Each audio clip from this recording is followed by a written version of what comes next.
Assalamualaikum warahmatullahi wabarakatuh. Saya Tantur Cilianti, NIM L1C020105, akan mempresentasikan hasil kerja kelompok kami terkait proposal kewirausahaan. Baik, langsung saja untuk bab 1, yakni pendahuluan. Latar belakang. Yang pertama, proposal usaha ini merupakan satu dokumen tertulis yang menyatakan usaha atau kemampuan sebuah bisnis untuk menjual barang atau jasa dengan menghasilkan keuntungan yang memuaskan sehingga menarik bagi penyandang jasa. Dalam pembuatan proposal ini ada beberapa aspek alasan yang penting. Pertama, yaitu karena tugas kewirausahaan ini bertujuan untuk mengukur kemampuan kewirausahaan mahasiswa. Yang kedua, merupakan pernyataan tertulis wirausahawan dalam membuka usaha serta mengharapkan orang-orang atau pihak-pihak tertentu untuk hadir bergabung bekerjasama maupun melakukan merger. Yang selanjutnya adalah alasan memilih usaha. Ya, tentu alasan kami memilih usaha ini karena menyadari semakin majunya zaman modern, semakin majunya juga era digital seperti dunia perfilman, dan banyak yang memulai menjadi konten kreator, dan tentunya dunia videografi ini jadi pilihan para konten kreator untuk menunjukkan bakat-bakatnya. Karena itu kamera semakin lama semakin berkembang sesuai dengan keinginan konsumen, dan disinilah alasan kami memilih usaha ini karena peminat semakin banyak dan permintaan selalu ramai, membuat usaha ini menjadi pilihan yang bagus. Selanjutnya tujuan kami memilih usaha ini ya ada beberapa, yaitu menjadi penyedia jasa WO atau wedding organizer, kemudian menjadikan sebagai wadah rental kamera. Yang ketiga, yakni menyediakan studio foto. Kemudian yang terakhir sebagai videographer traveling gitu. Selanjutnya terkait analisis SWOT ya.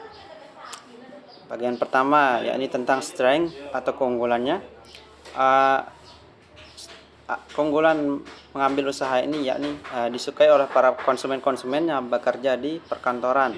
Kemudian selalu dibutuhkan pada saat acara-acara perayaan besar. Kemudian selalu dibutuhkan di dunia IT dan mudah untuk mencari alat-alat yang dibutuhkan. Selanjutnya menyediakan jual beli kamera dan alat-alat dunia digital. Yang kedua, masalah weakness atau kelemahan, yakni membutuhkan modal yang besar tentunya, kemudian pendapatan yang tidak menentu, serta membutuhkan peralatan yang banyak. Bagian ketiga yakni opportunity atau peluang. Pertama, selalu memberikan desain yang inovatif dan kreatif. Yang kedua, dengan budget yang besar tentunya peluangnya lebih besar jika peralatan lebih lengkap juga. Yang terakhir, penghasilan per project besar dan mendapatkan penghasilan dari studio foto. Mengenai threat atau ancaman, ketika rental kamera dan konsumen tidak bisa menjaga dengan baik barang sewaan, ancaman paling besar tentunya. Dan kedua juga pada saat editing dan hasil tidak sesuai dengan keinginan konsumen ya. Itu untuk ancaman atau threat. Kemudian beralih ke jadwal kegiatan ya. Kegiatan ini tempat usaha kami melayani konsumen sesuai hari kerja, yakni pada hari Senin sampai dengan Sabtu mulai pukul 13.00 waktu Indonesia Barat sampai dengan jam 21.00 waktu Indonesia Barat. Pada hari besar dan hari Minggu kami libur, dan kegiatan setiap hari kerja kami selalu mengerjakan pesanan yang ada. Baik, selanjutnya ke bab 2. Bab 2, tinjauan umum, aspek manajemen. Nama perusahaan. Usaha yang saya jalankan ini bergerak pada bidang jasa pelayanan dan di bidang digital. Dan usaha ini saya beri nama yaitu Hijrah Digital. Lokasi usaha. Setelah melalui berbagai pertimbangan dan peninjauan tempat, maka saya telah memutuskan tempat usaha yang efektif dan strategis untuk usaha yang akan saya jalankan, yaitu dengan mempertimbangkan hal-hal sebagai berikut. Di antaranya, letak yang strategis, peluang usaha besar, dan tidak banyak pesaing. Bentuk badan usaha. Usaha yang saya dirikan ini memakai bentuk badan usaha perseorangan dengan alasan badan usaha ini sederhana dan paling mudah mengatur maupun mengorganisasikan. Pimpinan usaha juga dapat langsung mengawasi proses pelayanannya. Usaha yang saya pilih ini bergerak di bidang jasa dan jual beli. Aspek manajemen, struktur organisasi, kewajiban dan tanggung jawab setiap bagian. Yang pertama adalah pimpinan usaha, yaitu bertindak sebagai kepala usaha sekaligus sebagai penanggung jawab utama atas segala sesuatu yang terjadi dalam proses usaha dan mengatur dan mengkoordinir manajemen usaha. Yang kedua adalah produksi, yaitu bertugas mengerjakan semua proses pelayanan produksi serta membungkus barang produksi. Yang ketiga adalah administrasi, yaitu mengurus proses keuangan atau menampung permodalan. Dan yang keempat adalah pemasaran, yaitu bertugas untuk mempromosikan usaha. Biaya produksi atau jasa. Biaya produksi adalah biaya yang dikeluarkan untuk melayani pelanggan. Satu kali produksi selama seminggu, kami dapat mengerjakan atau melayani 3 project wedding selama 1 minggu. Jadi, setiap buah saya perkirakan dari awal sampai akhir proses pembuatan menghabiskan biaya sebesar 0 rupiah. Dan untuk jasa video wedding yaitu 500 juta rupiah untuk semua modal dan alat-alat digital. Aspek permodalan.